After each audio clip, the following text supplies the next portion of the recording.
Good evening, I'm Jon Carter, and welcome to Poland Daily.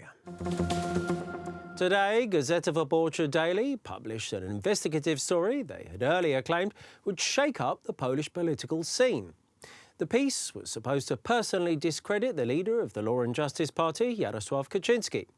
However, it turned out that the text concerning the activity of Srebrna, a company on the Warsaw real estate market, does not contain any sensational information. The materials published in Gazeta Wyborcza Daily gives fragments of a conversation between the leader of the Law and Justice Party, Jarosław Kaczyński, and an Austrian businessman. The conversation concerns a project to build two multifunctional office, hotel, trade, and apartment tower blocks on land owned by the Srebrna company, which is run by close associates of Kaczyński. In a conversation, the leader of the Law and Justice Party acknowledges that the Austrian businessman incurred costs in developing the project, but is also aware that there was no formal legal agreement for the project to start. The conversation shows that Kaczyński and his relative involved in the project suggest to the businessman that he would have a good chance of receiving a payment if he goes to the court, and that this would make it easier for the company which owned the land to pay, because without legal contracts the payment was uncertain. Agents from the Gdansk branch of the Central Anti-Corruption Bureau arrested 4 board members of the oil and gas giant Lotus today. These included longtime chairman Paweł O. The detainees are accused of behaviour working to the detriment of the company. Agents from the Gdańsk branch of the Central Anti-Corruption Bureau arrested 4 people which are accused of acting to the detriment of the Lotus oil and gas giant. Among the detainees is the former chairman of the company, their agent, director of one of their offices, and their entrepreneur. During the investigation, our officials established that Lotus representatives signed a fake agreement concerning consulting services. At the moment, our officials are examining the apartments and offices of the detainees. The 4 people were heard the charges in the regional prosecutor's office. The treatment of Polish consul in Norway, Sławomir Kowalski, by Norwegian police has had Poles up in arms. 20,000 people have signed a petition in support of the consul, who was prevented by police from assisting a Polish family in its dealings with Barnevernet, the public Norwegian child welfare service. The institution is infamous abroad for taking children from foreigners and giving them up for adoption, even on the most baseless of grounds. Norway decided to expel the Polish consul from the country after the incident, having claimed that he had been aggressive during his interaction with the police. The video recorded by the Polish consul shows a very different story. We demand respecting the rights under the Article 36 of the Vienna Convention on Consular Relations. The rights have been denied to us. Polish citizens wanted us to assist in their meeting, and we wanted to do it. We have the right to do it under the convention. Norway is a party to the convention. So I understand that you're coming here to enforce the law. And how about the Article 36 of the Vienna Convention? I don't know that. Madam, it's not good. You're not allowed to be in this building. That's the final. You're not allowed. You can go outside. We have the right to make you leave this building. Okay, could you please call your boss? Yeah, we have. We just talked to him. So I would like to talk to him. no, You have to leave Hamar Centrum. You're not allowed to be in Hamar Centrum. You have to leave the building, but you have to leave the... So, sir, but then we need to observe this meeting and we need to assist the Polish citizens. You don't have the right to do that. No, actually, state it again, please, loudly. you're not allowed to do that today. You can leave the building if you want to do it. You have to do it by phone. Sir, are you claiming that I'm not allowed the rights under the convention, No. Vienna Convention on Consular Relations, Article 36? Yes. By our police law, we're allowed to make you leave the Police building. law, and how we about are. international convention? We are. Yes, we are. We will take you out. According to the Norwegian lawyer Marius Reikeros, the police on the scene clearly violated the Vienna Convention on Diplomatic Relations. You asked me about what laws the police, when we have seen this video, and you referred to that video, and you asked me about what laws the police in Norway has broken with that respect, and I would try to answer quite simply that they have obviously violated the so-called Vienna Convention on Consular Relations from 1963. That convention was entered into force in Norway almost 40 years ago, on 14th of March 1980.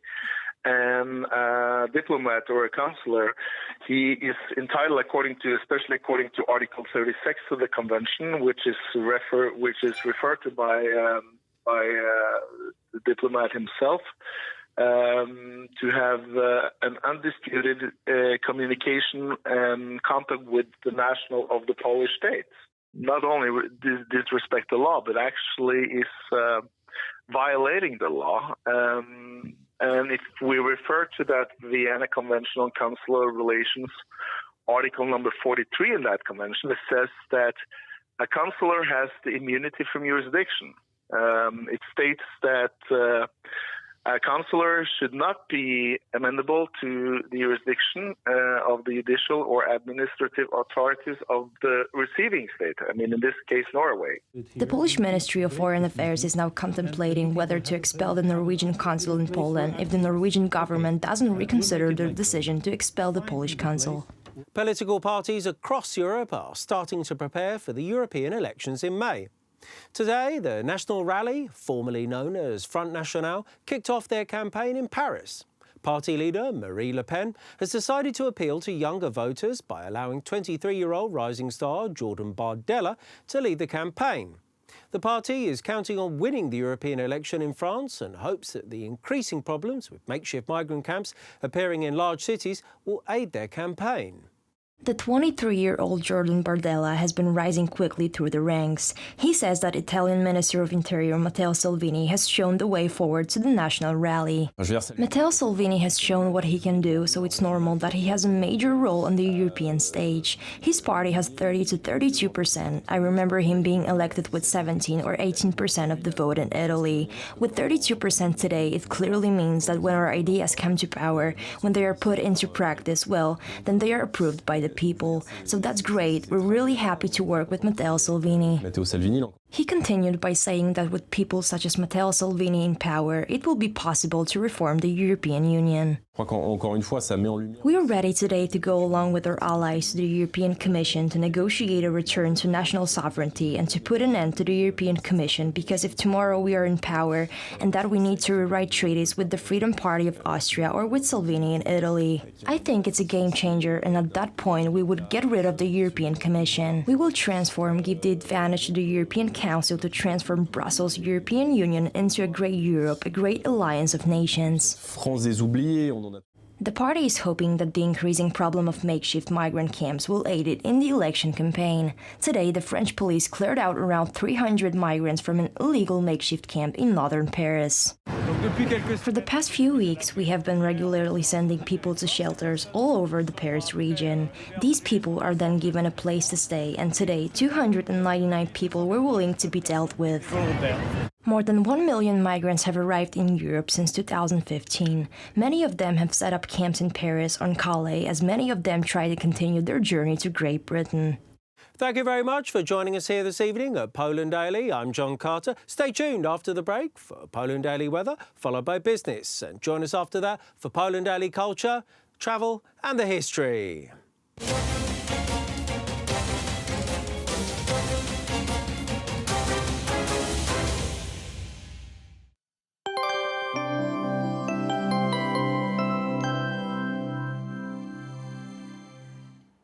Hello, welcome again to Poland Daily Weather. I'm Paulina Otterstein. Tonight the temperatures will be from -2 degrees in central Poland with clear skies. Also in Lublin we will see -2 degrees and up to 1 degree in the area of Gdańsk, as well as in Zielona Góra and Wrocław. Now if we look at tomorrow, we will see a fair amount of sun all over the country, so perhaps would be a good idea to go on a walk, especially in the northern parts of Poland. It will be very sunny also in Białystok and in the lower parts around Kraków and Katowice. The maximum temperature tomorrow will be 2 degrees Celsius. Now, if we look at the next 3 days, we will see that on Thursday the maximum temperature will be 2 degrees in the northwest, 1 degree in the other regions of Poland, and 0 degrees, which will be the coolest in central Poland with some snow as well.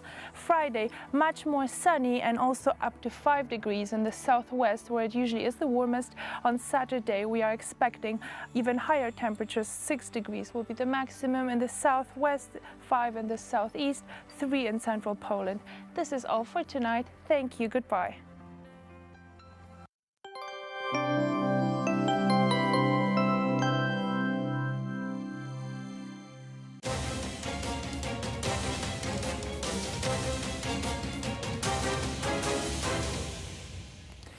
Poland Daily Business Edition. Tonight our guest is Paweł Nierada of BGK, Polish State Development Bank. Sir, welcome to the show. Welcome.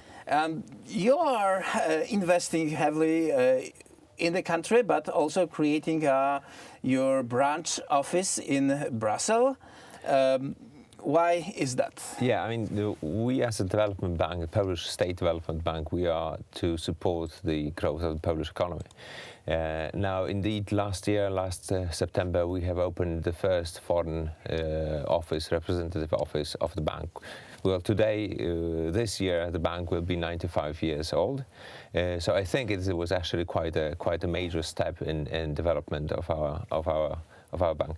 And why is that? You could ask. I think there are a couple of reasons. The main two reasons would be basically to support, to be there with our clients, with the Polish entrepreneurs, Polish companies, and then also to be in Brussels in particular, because it's a center of developing European Union budget and regulations that impact our life. So you are seeing it as a lobbying platform?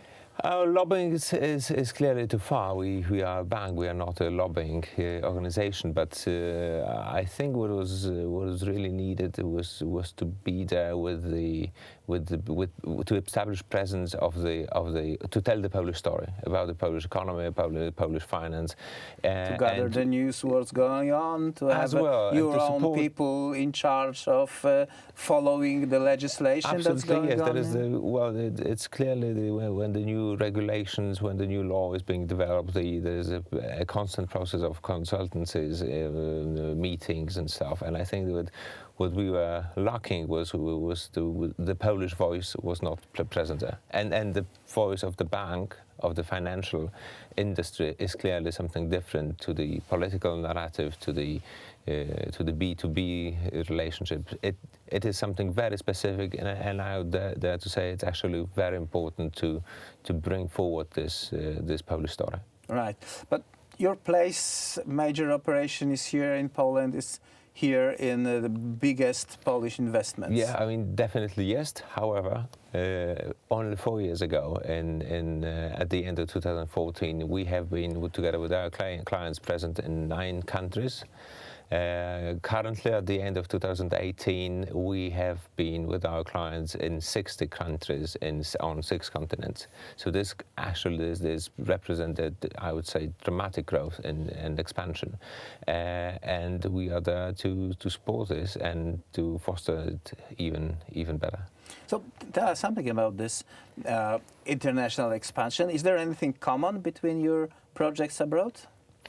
Well, yes and no. Usually we support Polish companies going abroad, whether they direct support particular transactions or trade transactions, or even supporting the clients when they want to acquire a company in a different country. And also through our investment funds, we are co-investing our money with the Polish entrepreneurs abroad.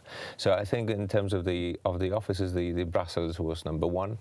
In the very close future, I think we will be opening the offices in Frankfurt, in Washington, in London. And then, well, who knows? Maybe even places like Singapore or Shanghai and Hong Kong would be. The sky is the limit. Well, I think it should be reasonable. But when we talk to our clients, when we see what they do and where they do, I think you can clearly name a couple of locations. Well, we have a growing export from Polish economy, but is this export followed by the company that are looking for presence in their target markets? Well, some of it, yes. And I would say, our example only proves that it's the pace of the growth is really quick. And obviously not every single foreign export transaction is followed by the actual expansion of the company, but again, I think we are lucky that our domestic market is large enough to provide for this critical mass of the Polish companies to be able to start looking abroad, and we are there to support them in that. Okay. What kind of companies you are supporting in this drive abroad and their revenue growth? Well, I'm tempted to say every kind. We are directly dealing on the rather larger companies, not the very, very small ones, and obviously the very small ones sometimes don't have the capacity to actively look abroad. But the range is really broad, from construction through energy, electricity, IT, and all kinds of businesses. Okay, just looking a little bit more general, we. The giants of the industry that were created in 1960s, 70s, and 80s collapsed in 1990s. And then we had the small companies that gradually became middle-sized companies. They are now quite large, but still we are lacking those super big companies. And what shall we do to foster, to allow the small companies to become middle-sized to become big, and big became international companies? What we do, we are actually providing them with all kinds of tools, financial tools, to support their growth. We are not to tell them how to run the business, because that's their business. Our business is banking, but what we can provide is of a set of very attractive, complementary financial solutions that would make the expansion easier, if not possible, in the first place. Right, because the first priority is an export right now. Well, it depends. Clearly, there's a lot more export transactions, because it's in a way it's much more easier to sell something abroad than actually go and establish your foothold over there in terms of buying or develling. Or a factory. Yeah, it's clearly more complicated to sell things, but there's more and more these cases, and we are trying to be together with all of them. And I think most of them, or many of them, were actually possible because of our solutions, of our financing, of our structured combining different products provided by the BGK. Right. To what degree the BGK is executing its own strategy, and to what degree your job is executing the strategy of the state? We are independent in developing and providing our strategy. The big thing about it is that our mission is to support the growth of the Polish economy. So hoping that the government wants to develop the Polish economy, we are having the same goal. So no contradiction there. No contradiction there, and growth is really amazing. The last year's growth has surpassed every expectations. Yes, I'm coming back to this very vivid example. 4 years ago, nine countries. Today, 60 countries on 6 continents. It really shows the pace of the growth of the Polish companies and the Polish economy. Paweł Nierada, a member of the board of Polish Development Bank, sir. Thank you very much. Thank you. And that was it for tonight's Poland Daily Business.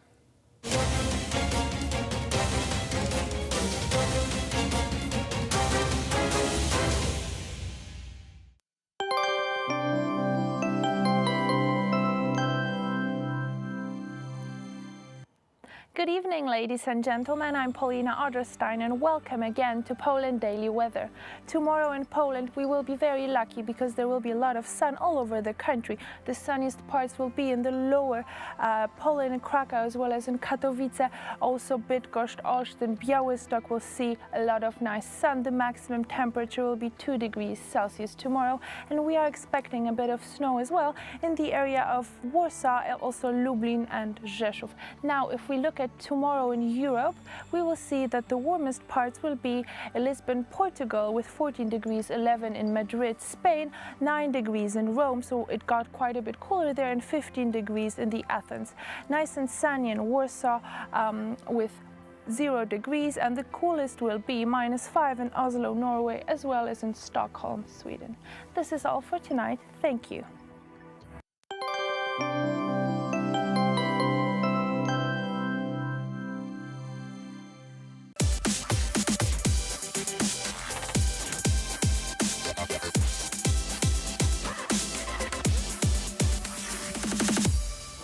Welcome to Poland Daily Culture. In today's episode, we're here at the Warsaw Uprising Museum. So join us as we take you on a journey through that period with the people who knew it best. Polish culture in the interwar period witnessed the rebirth of Polish sovereignty. The nationalhood, along with its cultural heritage, was no longer suppressed by the three foreign partitioners. The cultural development saw the retreat of the 19th century elite cultures, of nobility as well as the traditional folk culture, and the rise of a new mass culture integrating Polish society closer to the new intelligentsia educated in the practice of democracy. Welcome, Mr. Artur Gorniewski, to Poland Daily Culture. Welcome, John. Thank you very much once again for the invitation. I'm just wondering now if we could talk about maybe some of the places that Warszawians visited back in the interwar period. So I was thinking specifically about Pod Picadorem, which is a cafe in Warsaw. What's the significance of this place? The significance of this place was connected with Scamander poet group. This is where they were making their meetings. It was accessible place for regular inhabitants of society. By the way, to locate the street that you just named, Nowy Świat Street, it's on the Royal Route. In between the Royal Castle and the Old Town, straight south to the Royal Łazienki Garden. We are having a number of residences where Polish kings were staying once upon a time, and also Polish aristocracy. By the way, these buildings were bombed first during World War II, during first 3 days of September 1939, and as far as we know, such ideas and pecking order of things to bomb at the beginning of World War II were not coincidental. So everyone knew, Nazi troops knew exactly that this is very important for our culture, and our Polish Warszawian culture was well organized over there, was developing over there, and we are talking about the period of time before 1929, because after 1929 also things in Poland change. People are not so optimistic anymore. We are having Krakow's avant-garde, which is predicting bad future, and actually it happened eventually. Krakow's avant-garde? Yes. So now we are moving to Krakow, previous capital of Poland, a very important place for Polish culture as well, where we are having this reflection of European worries that the future might not be so great for everyone indeed. And this is what was sort of predicted by these poem writers, and this is how we can divide Polish literature period into two sections. The optimist one, the light, appreciate the little things stuff, and then more heavy and more European as well, because of bad things that started to happen in Europe. And so were these poets, were they kind of with this sense of bad feeling or something, something's going to go wrong? Is that kind of based on something superstition, or were it just actual observations of what was happening around them? Both. So we are having very difficult economical situation in Poland, and we are having some very ultra conservative leader in Germany taking over. Soon German president dies, Paul von Hindenburg, who was considered to be a man of his days, a gentleman with class, who at first was forbidding Adolf Hitler to take any power in Germany. He passes away in a moment when Adolf Hitler tells to the society that at the moment they have no president and no chancellor, but they have their Führer. then this is a moment when some of the Europeans start to worry about this situation. Adolf Hitler wanted to convince Marshal Józef Piłsudski, our leader, so to attack Russia together. Marshal Józef Piłsudski replies, no, there is no option to start another war, and soon Marshal Józef Piłsudski died. So what will happen next? What are next steps? A lot of anti-Semitic movements, especially in Germany, cause many problems and questions about tomorrow. And these questions you could also find on every single step of life. So fashion, so movies, so literature as well. The spirit of rebirth affected not only Poland's mainstream society, but also national, ethnic, and religious minorities. By the late 1930s, the Ukraine press could boast some 68 titles, published mainly in Lwów, Stanisławów, and Kołymia. The most important was the Lwów Daily Dilo, The Deed, with a strong cultural and liberal background. It was published on a weekly basis already since 1880, but in the interwar Poland it had expanded to 10 pages per day, with 10 full-time workers. Other popular dailies included Nowy Czas and the Ukraine Visti.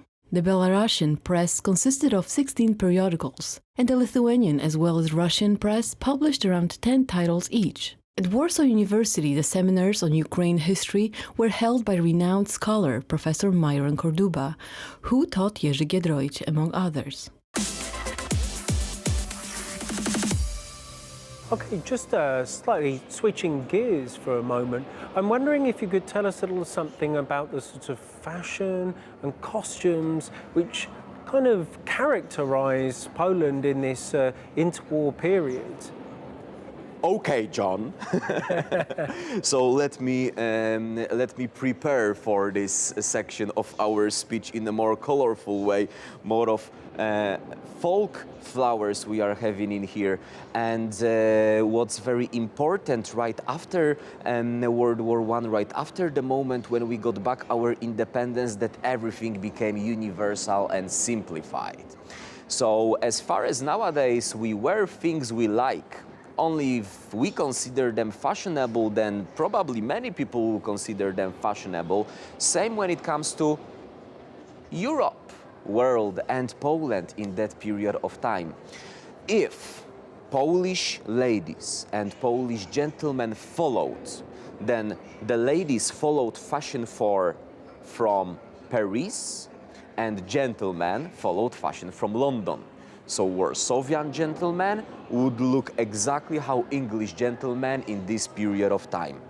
When it comes to the ladies, they were following fashion from France, Paris, even though our own fashion makers were very significant on our Polish market, then still Coco Chanel clothes were available in Warsaw, and you could see Coco Chanel on Warsawian street before World War II in that period of time. So what do I mean when I say simplified and universal? During World War I, when women had to take care of many men's duties, they started to wear comfortable clothes, finally. So that these comfortable clothes started to be also acceptable and popular after the war ended. Also, skirts became a little bit shorter than before. So when I say a little bit shorter, then I say that they were reaching their ankles. That's risky. Yes, these were so-called few centimeters of inappropriate behavior that started to be acceptable. Black and white, these were the colors of these days. Black and white, mostly top was white and the skirt was black in that period of time. And also, if we talk about fashion, we talk about a fashionable lady. So after so many years of this typical Slavian shapes that were more in fashion, we are having after World War I this moment when very skinny ladies were the fashionable ones right at the beginning of the period, and then after Wall Street crashes, after once again we are having this problematic situation on entire planet Earth, after we are having this very big question mark when it comes to the future, once again a little bit more chubbier shapes are coming back to fashion in the second period of the Middle War period of time. If we are talking about simplified clothing, we are talking about simplified hairdressing style as well. Very frequently, a lady would go to a hairdresser and say, okay, just make my hair shorter. Usually, for the ladies, the fringe should stay right above her eyebrows and the rest of the hair till the half of the neck. A famous Polish hairdresser went to Paris, established his salon over there, Antoni Cierplikowski. And this is how European culture as a mixture was fully and 100% part of Polish culture as well. Uh-huh. So you're saying that effectively, really it was the economy that kind of drove the fashions and trends of the time. You know, people were more thin simply because there was less to eat. Haircuts were more simplistic because they didn't have the ability or the money to be more elaborate. John, you presented a perfect way of describing that situation. Oh, thanks, so Arthur. when you feel comfortable, you just do what you like. When you feel insecure, you feel you should follow some trends or ideas that should secure you for the future. Very human, basic psychological thing that you described at the moment was true for the Europeans of that period of time. This is how it was. Mr. Artur Gorniejewski, it's been an absolute pleasure. Thank you for joining us at Poland Daily Culture. Thank you very much, John.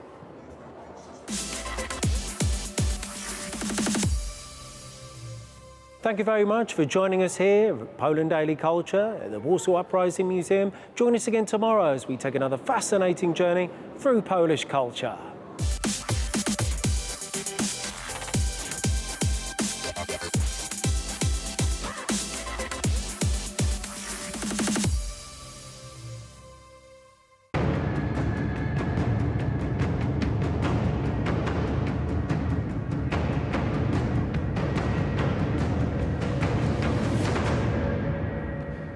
Ladies and gentlemen, today on Poland Daily History, we will explore in depth the history of the szabla, or the Polish saber.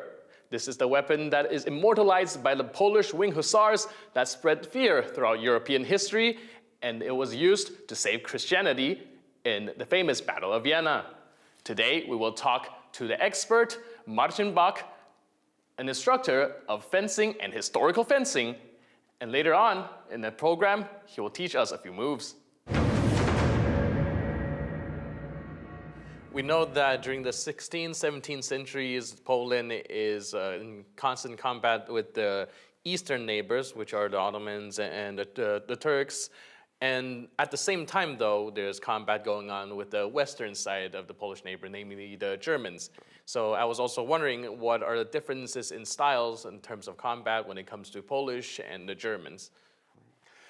To jest bardzo ciekawe pytanie. Rzeczywiście Polska była między wschodem I zachodem. It's a very interesting question. Indeed, Poland was in between two cultures, which influenced not only the weapons Poles used, but also their fighting style. Whether they were fighting in a duel or in battle, Poles needed to adjust their techniques when facing Western warriors, such as the Germans, the French, or the Swedes, for example. System walki. Po pierwsze, Niemcy, Szwedzi, Francuzi For this type of enemy, they mainly used simple weapons like swords or rapiers, which they would more often use for thrusting than cutting. Sword fighting was mainly based on thrusting. If the Germans used sabers, they did it very differently than Poles. It was based on a system of parries and riposts, but I think that we will be able to delve into that later. Była ona oparta na systemie zasłon, odpowiedzi, o tym sobie opowiemy później. Na takich dość The Germans would stand very firm in a defensive position and strike with a lot of force. When it comes to Poles, a saber was never static. It was constantly in motion in various stances and positions. The goal was for the fencer and the weapon itself to be moving all the time. I broń cały czas krążyli i trzeba powiedzieć, że więcej było technik, całej filozofii walki wziętej ze wschodu, z Azji. We know for a fact that Eastern techniques were implemented more by the Poles than by the Western Europeans. Polish fences were very dangerous. The Polish saber was quite feared across Europe. We know about this not only from memoirs from these times, but also from German fencing books, where German authors warned about facing Polish noblemen wielding sabers. Szabli są bardzo niebezpieczni, że ta szabla jest trudna do zatrzymania, trudna do opanowania. Są nawet pewne cięcia. There are even types of cuts that were named Polish cuts in Western fencing books. I think the most famous one was the Polnische Holische Quarter, or the Polish Hellish Fourth. It was a cut zigzagging from down to up, very difficult to defend against. Poles would often use this move to surprise the German opponents, usually successfully so. The Germans later copied the technique, but even in the 18th and 19th century, they warned against facing Poles armed with sabers, describing it as a really bad idea. Przed pojedynkiem na szable z Polakami, że jest to bardzo niebezpieczna sprawa. So to settle the long internet debate that we have all the time about thrusting versus slashing, what are the differences and the advantages of either one of those? Rzeczywiście pytanie bardzo ciekawe. Mamy możliwości teraz bezpiecznie. How would a warrior wielding saber do against an opponent with a straight weapon used for thrusting, in other words a rapier? Luckily, we can test this today without hurting anyone. There are pros and cons for both slashing and thrusting. Thrusting is more surprising, which makes it more difficult to defend against. You can't see the start of a thrust until it is almost too late. In case of slashing, you can see the beginning of a strike much sooner. Jest bardziej zabójcze. To się wydaje. Taka mała dziurka zrobiona szpadą, ale jest dużo bardziej zabójcza. Thrusts also have longer range and are more deadly. It is commonly thought that slashes do more damage, but thrusts go deeper, even if they make just quite tiny holes. If the two warriors were to fight on the ground, face to face, I would put my money on the one wielding a straight blade, if he was an experienced fencer, of course. Nonetheless, the one wielding a saber wouldn't be helpless. Kolejnym młyńcem trafić go czy w rękę, czy w korpus. Także też ma pewne One successful spin parry and he could very quickly and easily slash his opponent's hand or torso. However, if they were to fight on horses, the saber would be much more effective. When two warriors on horses go in circles around each other, the saber gives more advantage, and that is also one of the reasons why this type of weapon became so popular in Europe. It was simply the most effective. Po prostu na koniu zdecydowanie lepsza.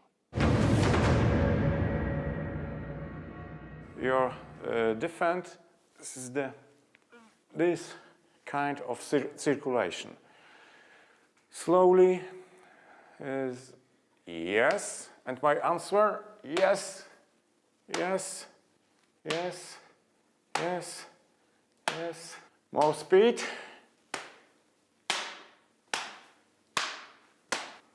Okay, very good. And we can do it with metal sabers. Slowly, carefully.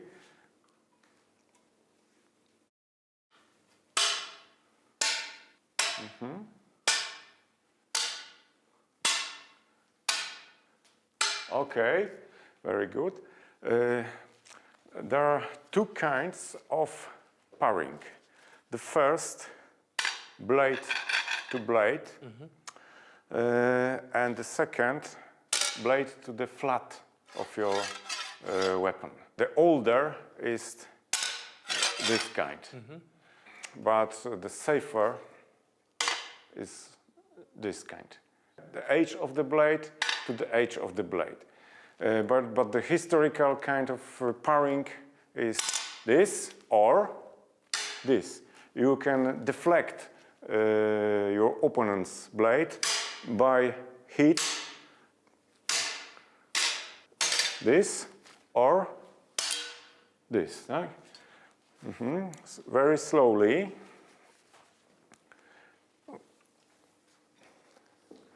Heat your your edge of the blade to my flat of my blade. Yes. Yes. Yes, very good. And the second style of defending.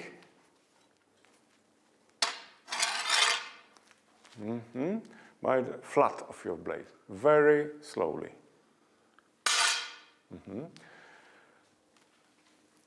This. Oh yes.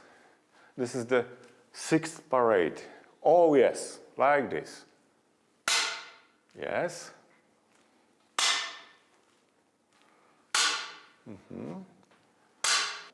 Very slowly and very carefully.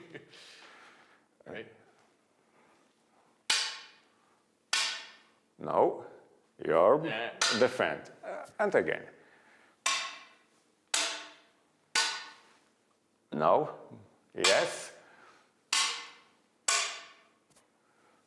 No. Your cut must be realistic. Yes.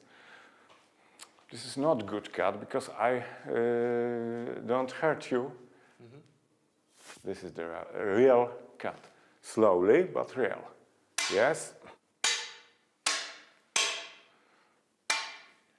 Oh. Again. All right.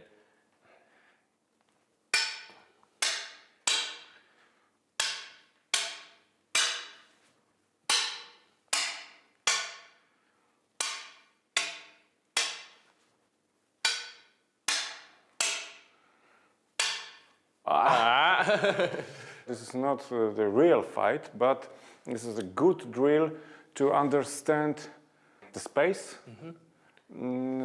over you and over your opponent, and main direction of attack and good reaction to attack. Defend. Today we have explored the history and the usage of the Polish szabla that is iconic to Poland history and have been with Poland throughout years of war. And that's it for today. I'll see you next time on Poland Daily.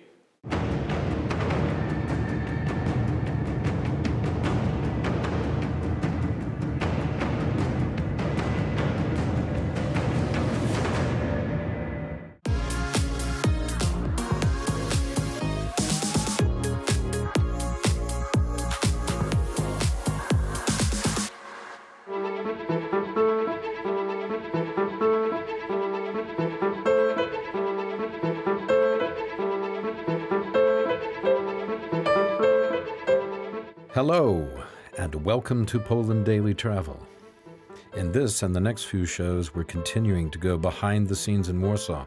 We'll be looking at stories of the reconstruction of the city after World War II. In 1945, Warsaw lay 85% destroyed. It had been known as the Paris of the East because of its Baroque beauty. Its once famous elegance can still be found by those who look beneath the surface, and that's just what we're going to do with our guide, Wojtek Młotkowski, from Warsaw Behind the Scenes. So stay with us as we explore the rebuilding of Warsaw. Stay tuned to Poland Daily Travel. And if you like what you see, catch us on YouTube.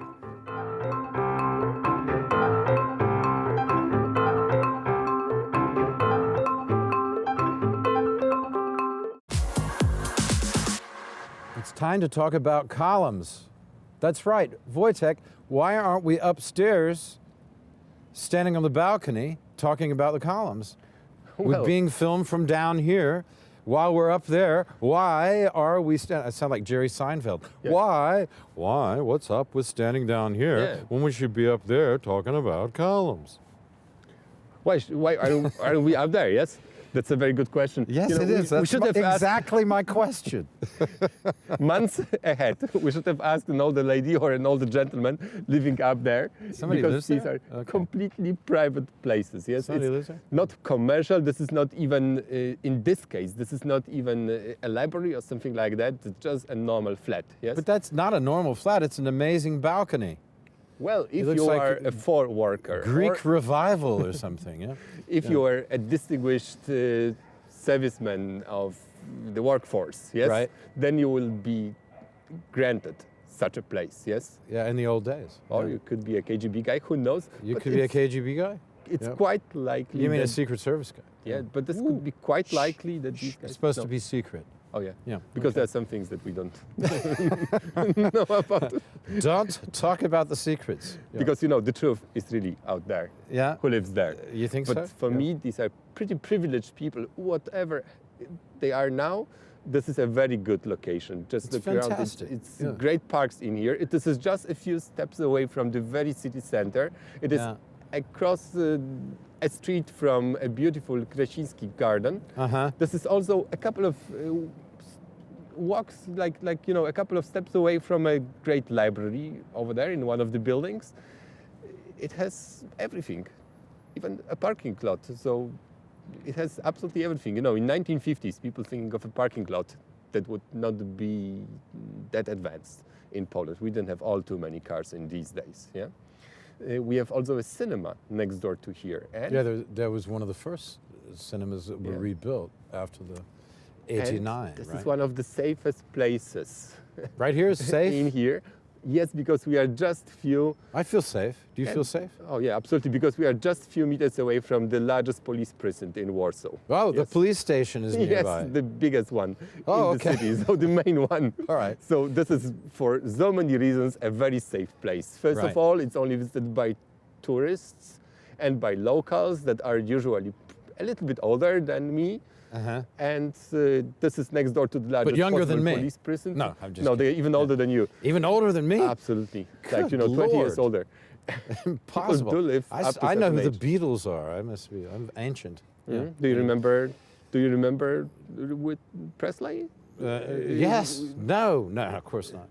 Elvis Presley. What was his name again? Elvis. Elvis? Yeah, I thought, Elvis. oh, this I know who Elvis. Elvis is. Whatever. I know Elvis. Okay. I never met him though. Yeah. Oh, I think I met him. Did you meet him? Did you In the saw him on holiday? You saw- yeah. On holiday in Morocco right now. It was a guy He's in very Morocco? similar. Okay. Because, you know, some people say he's still alive. They do? Yeah, I haven't heard that. No, I've heard that. Yeah, everybody has heard that. So the police precinct is just, you know, 1 block away from here. And look what a beautiful so we'll block. go that Yeah. way. But we'll go to the library. Yeah. And don't tell any secrets. Let's go.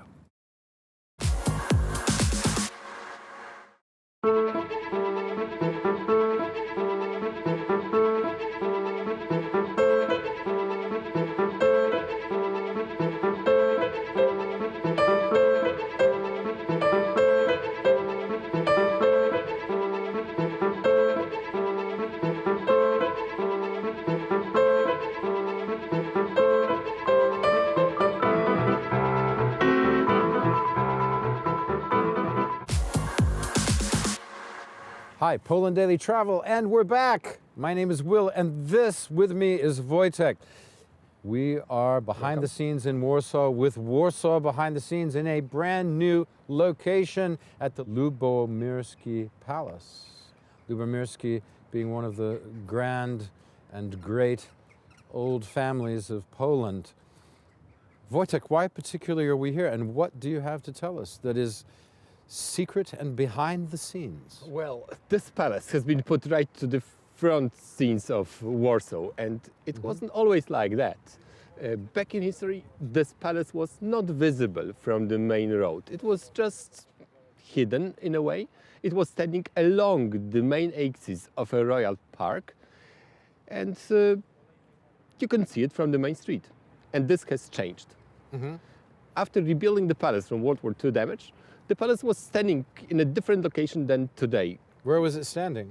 Just imagine this palace to be turned... This big palace This big behind palace, us, yes. yeah. To be... It was in a different location. Yeah, absolutely. To be turned by more than 75 degrees to the right-hand side. So it was today, just yes? turned. Well, yes, earlier And then it was moved somewhere over there. No, it wasn't moved somewhere over there. It was cut away from its basements, yes, and from its garages, really too. And then everything of the palace was put on 20 rails, yes, like 10 pairs of rails, and was carefully pushed by more than 74 degrees to the current location that we can see right now. You can imagine this? Well, I'm trying to imagine it. Well, how often do people do things like that? It seems very odd. Why did they do that? Why would they undertake instead of just rebuilding the palace? They just rebuilt the palace first. But then the palace got into the possession of the Polish army, and they felt like they can do it. So, you know, when was why this? not? What time are we talking about? 1970.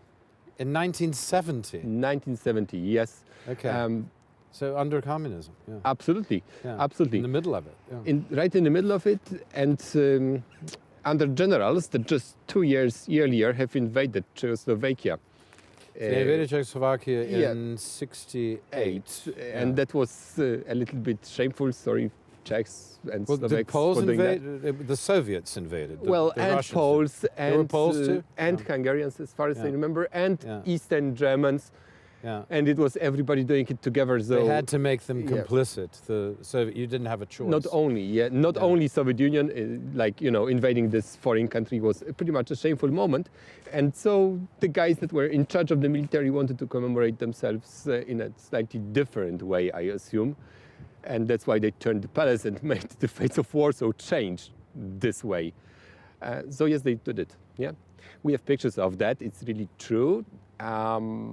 And it is still unbelievable, yeah. And there's no good reason for that. There's no good reason for doing it. One of except the reasons they is, wanted to do it. Yeah. One of the reasons is Yeah. to make you look What at was this palace right from the main street of Warsaw, which is over there, a couple of meters away from here. So you can, as you go down, that is Marshal Koska Street, which is a main street from the center to Plac Bankowy and to Maranov, where we just were, which is to the north, which is to our left as we talk now. So they wanted to turn this so it would face the main street. Mm-hmm. That was it, just vanity. Just vanity, and completely by No other accident, reason. they Okay. perfectly did fit into the local park, yes? So they have closed the axis of the local royal park. Okay. With this, yes? Okay. Well, you can see it, I suppose, if you stand at the opposite end of the park by the tomb of the unknown soldier and you look down, you will see the palace. So I can see there is It's some over there. kind of linear idea there, isn't there? And a very Look nice around this tree, spring we can there, see it. a very nice fountain. Also with beautiful, you know, trees which are not green at all by now, you know. No. But they will turn green. They will turn assume, green. yes. We hope. We hope. we hope. Let's go for that. As they usually do. And now, experience tells us they will eventually turn green in the spring. Should the spring then- ever come again? And then, a little bit earlier, in 1960s, those beautiful, those enormous, huge, tremendously big blocks around here have been built, like over there and there. And they also are an additional frame for this 17th century manor, for the 17th century palace that we see here. Yes, Warsaw is a city of contrasts.